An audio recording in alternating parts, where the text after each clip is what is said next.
Estados Unidos realizó un nuevo ataque contra enclaves al sur del territorio iraní.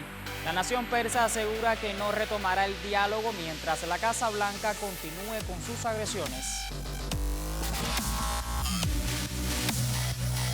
En Estados Unidos se registran protestas por la muerte de migrantes a manos de agentes de ICE. Legisladores critican a Trump por sus políticas en torno a esta materia.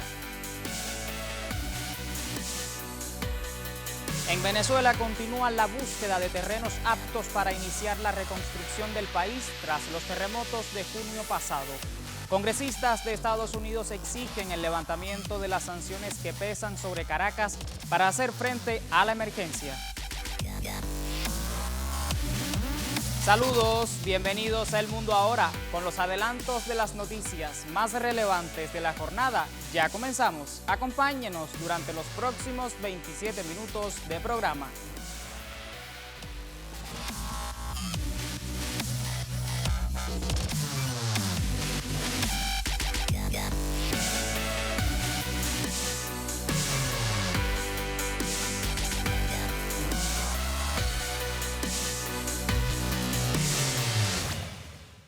Iniciamos con las informaciones de mayor impacto en las últimas horas en el mundo. Medio Oriente vive una nueva escalada de tensiones tras la reanudación de bombardeos por parte de Estados Unidos contra Irán. En este sentido, el Comando Central del Ejército norteamericano llevó a cabo una nueva ronda de agresiones militares contra objetivos en el sur iraní. Desde la nación persa confirmaron este miércoles que los ataques hostiles de Washington dejan ya más de 30 víctimas fatales y más de 260 heridos. La guerra entre Estados Unidos e Irán escaló el miércoles con el bloqueo estadounidense a los puertos iraníes y el cierre del estrecho de Hormuz. Washington confirmó una nueva ola de ataques el miércoles, que según dijo estaban destinados a debilitar aún más las capacidades militares que las fuerzas iraníes han utilizado para atacar a los buques mercantes en esa vía estratégica. La agencia gubernamental iraní de noticias IRNA afirmó que la ciudad portuaria de Bushehr, donde se encuentra la única planta nuclear del país, fue nuevamente atacada por Estados Unidos. El ejército de la República Islámica informó por su parte que 7 militares murieron en el sureste del país al ser alcanzados por misiles estadounidenses contra un cuartel situado cerca de la ciudad de Iran Shah. Teherán respondió con ataques a instalaciones de Washington en varios países del Golfo. Precisamente en represalia a los ataques estadounidenses, el cuerpo de la Guardia Revolucionaria Islámica de Irán lanzó este miércoles bombardeos contra un centro de comando y control, grandes almacenes de piezas de repuesto y equipos militares, así como tanques de almacenamiento de combustible de la Quinta Flota de Estados Unidos en Bahrein. En paralelo, instalaciones de Washington en Kuwait fueron blancos de los ataques de Teherán. El ente militar confirmó que misiles y aviones no tripulados destruyeron un centro de comunicaciones, sistemas de radar de defensa aérea y de misiles estadounidenses, un complejo de defensa aérea Patriot y de lanzamisiles HIMARS. Asimismo, una base militar estadounidense en Jordania fue alcanzada por proyectiles iraníes. De acuerdo con Hispan TV, en este enclave se ubica una dotación de cazas F-18 empleados en las agresiones contra la nación persa. El ejército de la República Islámica enfatizó que estas operaciones continuarán hasta la victoria final y subrayó que cualquier acción hostil contra territorio nacional no quedará impune y tendrá consecuencias devastadoras para el enemigo. Y ante la escalada militar de Estados Unidos contra Irán, desde la Cancillería del país declararon que la nación no tiene planes de volver a las negociaciones con Estados Unidos mientras Washington continúe violando sus compromisos. Durante una ceremonia en Teherán este miércoles, el portavoz del Ministerio de Asuntos Exteriores del país, Ismail Baghei, afirmó que ya no se ven sujetos a los términos del memorando de entendimiento firmado el pasado junio. El diplomático aseveró que el acuerdo es un conjunto de compromisos mutuos y en caso de una violación de la otra parte, se abstendrán de respetar sus obligaciones. Por último, agregó que las Fuerzas Armadas del país responderán a cualquier agresor. A propósito, el presidente iraní Masoud Pezeshkian criticó las declaraciones del mandatario Donald Trump. Pezeshkian aseguró que la respuesta de la República Islámica no será retórica, sino práctica. Los estadounidenses continúan con su retórica y siguen actuando en esa dirección. Sin embargo, la cuestión es si realmente lograron alcanzar sus objetivos sobre el terreno. Aquellos que habían decidido fragmentar a nuestro Irán, ¿qué consiguieron finalmente? En la práctica, defenderemos cada centímetro de nuestro territorio porque es una convicción firme. Este tipo de declaraciones reflejan únicamente a quienes las emiten y no merecen una respuesta recíproca por parte de Irán. También del Medio Oriente es noticia que el Ejército de Ocupación de Israel continúa su campaña sistemática de exterminio contra la Franja de Gaza por 29º día consecutivo, violando de forma directa el acuerdo de alto el fuego declarado en la región. Las agresiones y bombardeos perpetrados por las fuerzas sionistas durante las últimas horas dejaron un saldo de 16 civiles asesinados, además de decenas de heridos en diversos puntos del territorio palestino. Así lo informó la cadena panárabe Al Mayadin. Por otra parte, desde Tel Aviv aseguraron que los planes del gobierno para ampliar y legalizar asentamientos en Cisjordania, considerados ilegales por el derecho internacional, ya cuentan con los recursos necesarios para ejecutarse. Veamos el reporte. La extrema derecha israelí avanza en sus planes expansionistas. El ministro de Finanzas de Israel, Bezalel Smotrich, anunció este martes que los planes del gobierno para expandir y legalizar sus asentamientos en Cisjordania ocupada, ilegales según el derecho internacional, no se quedarán solo en el papel, y que de hecho ya cuentan con los recursos para hacerlos realidad. Nos aseguramos de que las decisiones que hemos tomado con respecto a la legalización y el establecimiento de los nuevos asentamientos en Judea y Samaria no se queden solo en el papel, sino que se conviertan en una realidad sobre el terreno. Estamos aprobando una decisión presupuestaria tras otra, presupuestos para carreteras, infraestructura, construcciones y caravanas. Y es que, como asegura Smotrich, los planes expansionistas no se han quedado solo en ideas. Un informe reciente de las ONGs israelíes Peace Now y Kerem Navot asegura que el gobierno israelí ha emprendido en los últimos 3 años una expansión sin precedentes en el territorio palestino ocupado. El reporte señala que entre 2023 y 2025 Israel construyó 40.000 viviendas en asentamientos ilegales, tomó el control de un 18% de las tierras agrícolas palestinas y expulsó a 118 comunidades de pastores en Cisjordania. Una serie de acciones que configuran, a la luz de este informe, una política sistemática de control israelí. El informe documenta las medidas adoptadas por el gobierno israelí durante este periodo y demuestra cómo conforman una política gubernamental única y sistemática destinada a profundizar el control israelí sobre Cisjordania y avanzar en la anexión de facto. Pese a la condena de gran parte de la comunidad internacional y las Naciones Unidas, Israel justifica su expansión bajo el argumento de que Cisjordania es un territorio en disputa y no un ocupado militarmente como interpreta la ONU.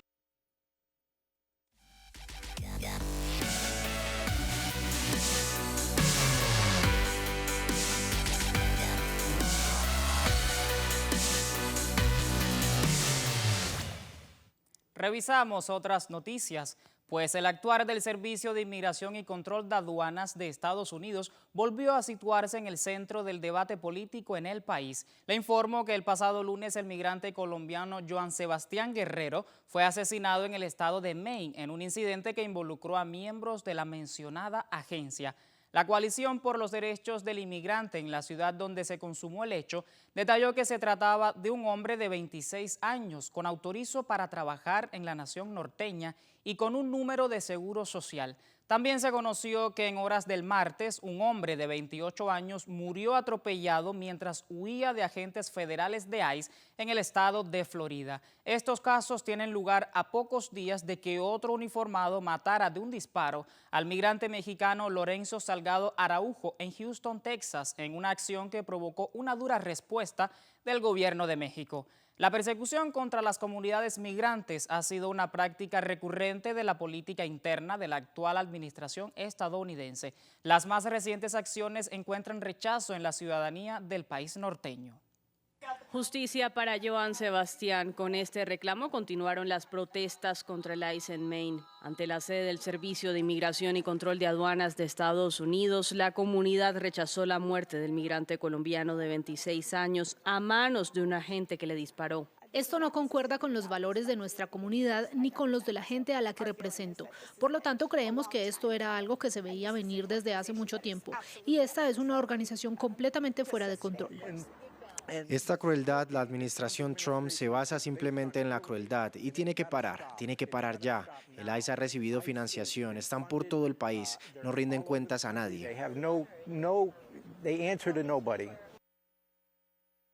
También en la ciudad de Boston, los residentes manifestaron en las calles su rechazo a las políticas migratorias de Donald Trump. Los congregados portaban pancartas en las que se leía "Fuera ICE".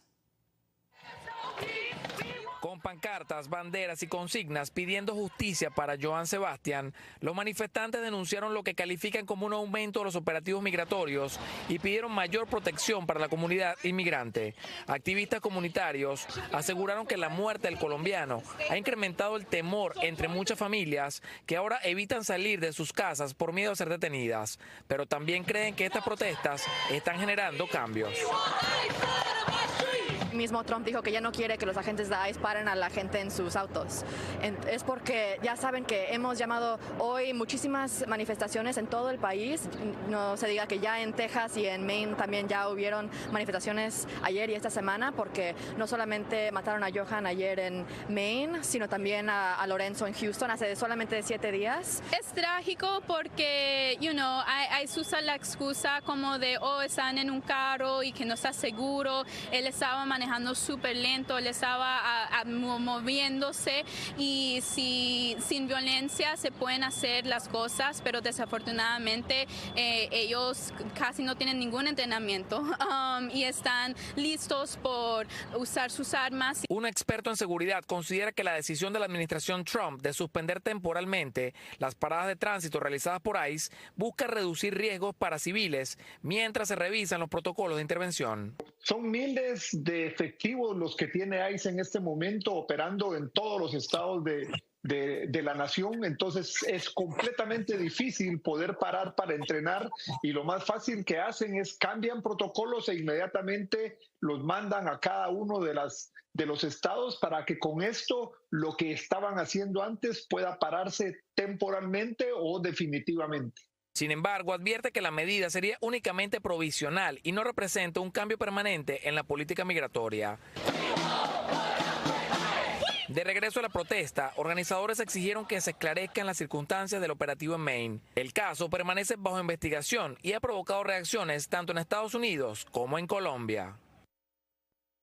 Tras el asesinato de Johann Sebastian Guerrero a manos de agentes de ICE, el Departamento de Seguridad Nacional ordenó a dicha agencia detener las detenciones de vehículos en sus operativos hasta nuevo aviso. Medios locales aseguran que el DHS tardó horas en pronunciarse tras el tiroteo del lunes. Cuando lo hizo, dijo que tales agentes presuntamente vigilaban a un inmigrante que intentó huir. El comunicado, notablemente vago, indicó que un miembro de ICE disparó su arma temiendo por la seguridad pública, pero no ofreció detalles adicionales sobre por qué representaban una amenaza a la seguridad.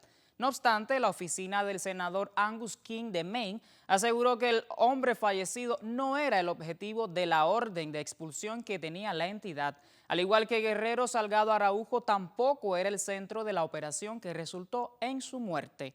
Vale destacar que la pausa no fue del agrado del presidente Donald Trump, pues destacadas voces del movimiento MAGA sugirieron que la administración estaba suavizando sus férreas medidas de control migratorio. Los hombres y mujeres de ICE están haciendo un trabajo excelente, una labor necesaria. La delincuencia ha disminuido drásticamente en Estados Unidos. En muchos casos, las cifras son las más bajas en décadas. La política de fronteras abiertas de Sleepy Joe Biden permitió que 25 millones de personas entraran en tropel a nuestro país y sin controles ni verificaciones. Muchos eran delincuentes y debemos expulsarlos. Para lograrlo, debemos ser fuertes, firmes e inteligentes, y no podemos renunciar a una de las herramientas más importantes y eficaces de ICE para combatir el crimen, las paradas de tráfico. Si lo hacemos, estaremos jugando a favor de los delincuentes. A los demócratas radicales de izquierda les gustaría que esto sucediera, pero no ocurrirá bajo mi mandato. ICE actúen con sensatez, justicia e inteligencia y retomen su importantísima labor. Sigan registrando esas cifras positivas en la lucha contra el crimen. Recuerden que en Estados Unidos se les aprecia y respeta. Por otra parte, el presidente saliente de Colombia, Gustavo Petro, se pronunció el martes sobre el asesinato de Joan Sebastián Guerrero y dijo aguardar un mensaje de Trump para el pueblo de la nación sudamericana respecto al incidente. Desde sus redes digitales, Petro aseguró que a Sebastián Guerrero lo mataron por creerlo un ser inferior y sin derechos. Espero del Servicio Exterior colombiano en Estados Unidos la acción jurídica y humana más rápida para que los asesinos paguen por su homicidio, añadió. En esta jornada de miércoles, Gustavo Petro cargó contra las políticas que aplica la actual administración norteamericana contra las comunidades migrantes en esa nación, sobre todo las indocumentadas. A su vez, el miembro de la Cámara de Representantes de Estados Unidos por California, Lou Correa, rechazó el trabajo de ICE bajo la gestión del actual inquilino de la Casa Blanca. ICE nunca iba a ser un sistema de policía doméstica. ICE iba a ser para defender las fronteras, pero ahora el presidente está usando ICE como su policía doméstica para sus deseos. Y como no tienen ese entrenamiento para parar a ciudadanos, a personas legalmente aquí en los Estados Unidos, por eso están pasando estas tragedias. Como usted sabe, un policía de una ciudad, cuando para a un ciudadano, hay un procedimiento legal y estas personas de ICE sacan la pistola y empiezan a tirotear a la gente sin preguntar quién son, sin saber quién son. En estos últimos días, las personas que mataron en Maine, en Texas, eran personas que no habían identificado. Error de las personas que mataron. Así es de que para mí, cada uno de nosotros se está exponiendo a este peligro, que nos pueden parar o no parar y balacearnos sin saber quién somos. Ahora, esta situación está muy fea.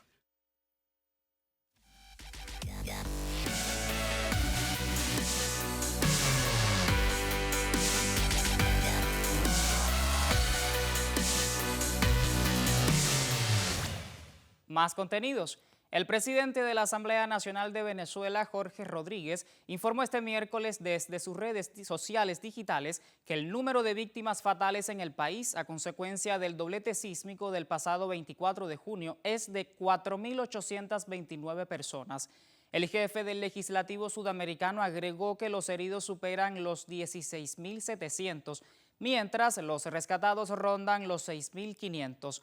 Jorge Rodríguez informó que más de 20.800 habitantes reciben protección en campamentos transitorios habilitados y equipados para dar refugio a quienes tienen afectación en sus viviendas. A propósito, Venezuela continúa la búsqueda de terrenos aptos para iniciar la reconstrucción cuanto antes y dar solución de domicilios a las personas damnificadas. En el país ya se prepara la primera entrega de unas 200 viviendas. En Catia de la Mar, una de las zonas más afectadas por el doble terremoto en el estado de La Guaira, la cooperación china instaló campamentos para apoyar a las personas que perdieron sus viviendas. Hasta aquí llegó Leomaris con sus 2 hijos y su familia. Su pequeña hija está en silla de ruedas por una disfunción cerebral. Bueno, nos preguntaron que tanto era la gravedad de la casa, cuántos familiares vivían en el núcleo familiar, en dónde vivíamos exactamente, cómo se llamaba la comunidad. Y bueno, por lo menos nos hicieron anoche también el otro censo de Cartagüella, viviendas por Cartagüella. Y nos preguntaron lo mismo, pues, qué gravedad tenía de destrucción la casa a raíz del terremoto. Otro campamento transitorio de La Guaira recibe a personas cuyas viviendas requieren arreglos, pero la estructura no resultó dañada. El gobierno habilitó 108 campamentos transitorios para casi 20.000 personas con distintos grados de necesidad. Todos son atendidos con planes sociales mientras se aborda la solución definitiva de vivienda. El gobierno venezolano entregará durante la semana las primeras 200 viviendas, mientras se estudian suelos y lugares para futuras urbanizaciones.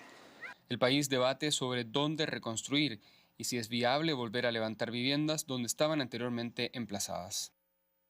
Hemos buscado terrenos, por ejemplo, que no estén tan cerca de la zona de costa, que es la zona que tiene los peores terrenos, sino que por lo general sean terrenos o planos o terrenos que estén al pie de la montaña en unas especies de mesetas o valles que pueden ser aplanados para la construcción de viviendas. Son 40 terrenos y suman 584.000 metros cuadrados que nos van a permitir la construcción de nuevas viviendas, no solamente en otras partes del país, sino también en el estado de La Guaira.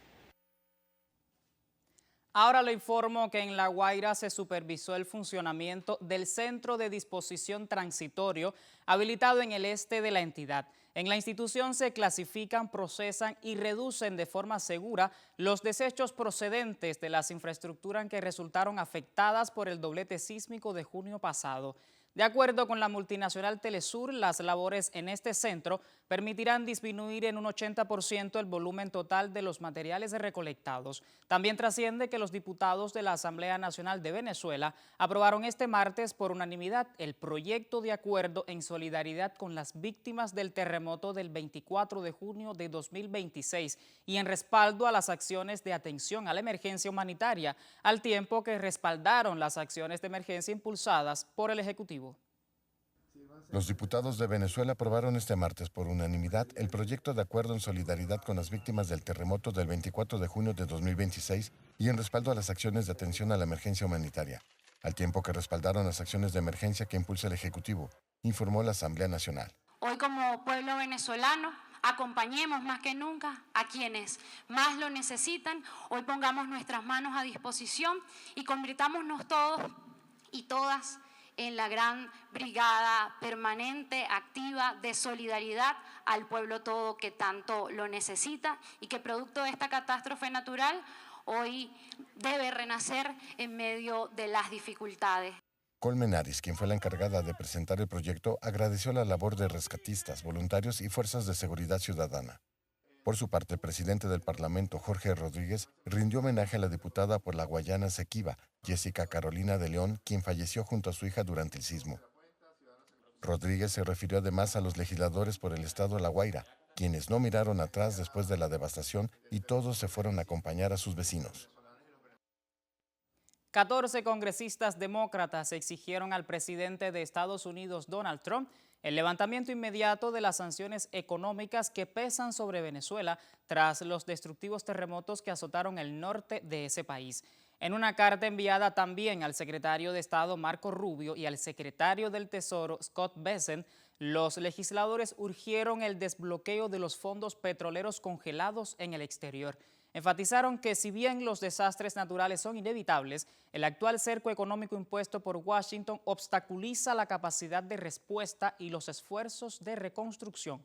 Esta exigencia del bloque demócrata en el legislativo norteamericano cuenta con el apoyo de más de 20 destacadas organizaciones no gubernamentales de renombre internacional. A pesar de la emergencia en Venezuela provocada por los movimientos telúricos, la nación sudamericana mantiene sus planes de producción petrolera y crecimiento económico. Veamos. Ante los embates de la naturaleza, el país demuestra su determinación de seguir adelante, siendo la solidaridad colectiva la principal herramienta para avanzar. Nosotros estamos llamados a atenderlo y en su conjunto podríamos decir, desde el punto de vista económico, que hubo una afectación local, dentro de Venezuela. ¿Por qué digo esto?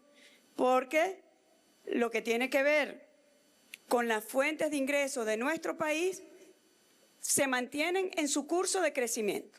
Sectores estratégicos como la producción de crudo, la recaudación de impuestos y el consumo nacional continúan mostrando registros positivos para este 2026. La producción petrolera ya está en 1.203.000 barriles día. Mantenemos el plan de crecimiento de la producción petrolera para este año. No se ha perturbado en lo absoluto.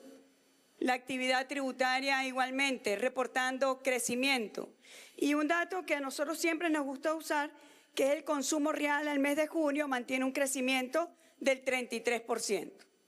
Es decir, vamos por la senda de recuperar la economía venezolana. En medio del bloqueo y los movimientos telúricos, Venezuela ratifica su capacidad de respuesta para garantizar la paz y la estabilidad de su pueblo. Y en el estado La Guaira, los médicos cubanos garantizan la continuidad de las consultas especializadas y la hospitalización de la población. Tras los sismos del pasado 24 de junio, los centros de salud reciben a decenas de damnificados que buscan una atención rápida y un diagnóstico certero por parte de los profesionales de la salud de la isla. El enviado especial de la prensa cubana en esa nación sudamericana, Raúl Rodríguez Peña, nos brinda más detalles. El servicio no se detiene ni un segundo. Los pacientes de las zonas afectadas por los movimientos telúricos reciben tratamientos y el apoyo humano necesario para superar este difícil momento, demostrando que la solidaridad es el mejor remedio ante la adversidad. Para nosotros es un orgullo estar aquí, ahora más que nunca que el pueblo venezolano nos necesita. Aquí donde trabajo en el Centro de Alta Tecnología, no se han parado los servicios. Al día siguiente del suceso nos presentamos acá en el centro, revisamos todas las estructuras, los equipos y pusimos a funcionar lo que estaban aptos para prestar servicio a la población. Los pacientes que están aquí en el CDI se sienten atendidos y hemos visto una cierta cantidad de pacientes que han llegado y se les ha brindado el apoyo o la consulta que han necesitado en cada momento. Atendieron en los refugios, en las pesquisas, en el casa a casa y ahorita aquí brindando la atención a todos los refugiados en la ecografía. Es un honor grandísimo atender al pueblo venezolano para nosotros los cubanos. El impacto de esta labor se mide en la gratitud de la población. Quienes hoy reciben asistencia médica destacan la calidez y el compromiso del personal de la Mayor de las Antillas. Primero el servicio bastante bien y la atención única, no me puedo quejar de ellos porque la atención en la mañana, en el mediodía, en la tarde, bonito y bello. Y estoy agradecido de ellos pues. Mira, una maravilla. Desde el primer día la atención aquí muy buena. La oportunidad de hacerme una resonancia magnética que por la parte privada es sumamente costosa y aquí puedo hacerlo sin ningún problema. Me prestaron todo el apoyo. Ha sido excelente. Me tratan bien, que es lo importante. Pendiente de todas mis cosas que tengo, mi enfermedad. Todo chévere. El agradecimiento no solo viene de los pacientes, sino también de los médicos y enfermeras de la región. Ellos mismos destacan cómo la unión de ambas fuerzas ha permitido sostener un frente sólido de salud. Tengo 16 años trabajando con la Brigada Médica Cubana y de verdad que ha sido satisfactorio y siempre excelente, pues de la mano de ellos, venezolano, cubano, enfermera y de verdad que haciendo el trabajo cada día con los pacientes, entregando el amor, dedicación, con mucho carisma, humildad. Ellos tienen un valor incalculable y único, de verdad que me siento afortunada, feliz de tener un gran equipo y estos hermanos en nuestro país y por muchos años más esperemos contar con ellos acá presentes. Con ese espíritu de entrega, la Brigada Médica Cubana reafirma el principio que mueve su labor en cualquier rincón del mundo: curar y acompañar. Desde La Guaira, Venezuela, Raúl Rodríguez Peña, Canal Cubano de Noticias.